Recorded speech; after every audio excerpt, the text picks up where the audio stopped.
Bagaimana prinsip pemahaman salaf dalam masalah politik? Ya, politik yang ada yang sekarang ini politik belah bambu. Yang satu diangkat, yang satu diinjak. Itu kalau bambu, belah bambu.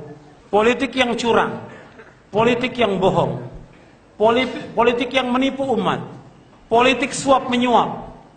Kalau seperti ini, apakah pantas kita untuk masuk ke tempat itu?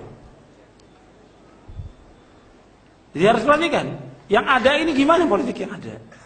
Politik yang curang, politik saling menjatuhkan, politik saling membuka aib, saling suap menyuap, dan yang lainnya. Apa pantas untuk masuk ke dalam tempat yang seperti itu? Justru dia harus menghindar. Itu yang pertama. Yang kedua, kalau seandainya pun dibenarkan masuk politik, siapa orangnya? Orangnya siapa? Kata Imam Al-Qayyim, orang yang faham Al-Quran, faham sunnah Nabi, menurut pemahaman salaf. Nah, kata Syekh Abdul Malik Ramadan Al-Jazairi dalam kitabnya beliau Madarikun Nazar, kata beliau bahwa yang masuk ke politik ini adalah orang-orang yang faham Quran, sunnah, dan pemahaman salafus saleh. Tapi kalau kita lihat sekarang ini gimana? Siapa aja masuk yang nggak ngerti agama, tauhid aja nggak paham, wudu nggak paham, masuk medan politik, nggak paham. Yang ketiga, kalau seandainya pun mereka mengadakan dengan masuk politik ini, mereka akan mengadakan perubahan. Perubahan bukan dengan itu. Perubahan seperti yang dimulai oleh para nabi dan rasul, dengan mengajak umat untuk mentauhidkan Allah. Dan pertama kali untuk adakan perubahan, dia harus merubah dirinya dulu. Sebagaimana Allah berfirman dalam surah Ar-Ra'd, "Innallaha la yughayyiru ma biqaumin hatta yughayyiru ma bi anfusihim." Allah tidak akan merubah satu kaum sampai mereka merubah apa yang ada pada diri mereka. Mereka harus rubah dulu.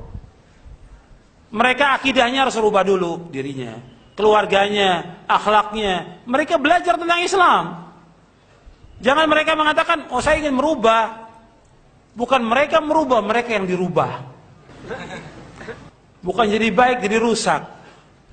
Dulu sebelum dia masuk partai, Masya Allah, jenggot, tidak isbal, rajin sholat berjamaah, rajin ngaji. Begitu masuk partai medan politik, rusak dia. Cukur jenggot, sholat berjamaah sudah jarang, pakaiannya juga Masya Allah sudah nggak kelihatan sebagai talibul ilm. Belum yang lain yang dilakukan lagi. Ya gimana akan merubah? Dia sudah berubah. Bagaimana akan merubah? Belum lagi alasan yang lain, bahwa ini berkaitan dengan mansib, manasib, dengan kedudukan. Dan kedudukan ini hawa yang ada. Orang bukan ingin merubah, bukan Islam, label Islam itu hanya dagangan yang dibawa oleh mereka. Dagangan. Kalau mereka ingin merubah, ya mereka tidak mencari kedudukan. Yang mereka cari kedudukan. Kalau sudah dapat kursi, sudah ditinggalkan semuanya, masa lama. Yang dicari kursi. Bukan untuk membela Islam, bukan. Yang cari kursi. Antum lihat sahabat Abu Dzar Al-Ghifari radhiyallahu anhu arda, ketika minta kedudukan apa kata Nabi?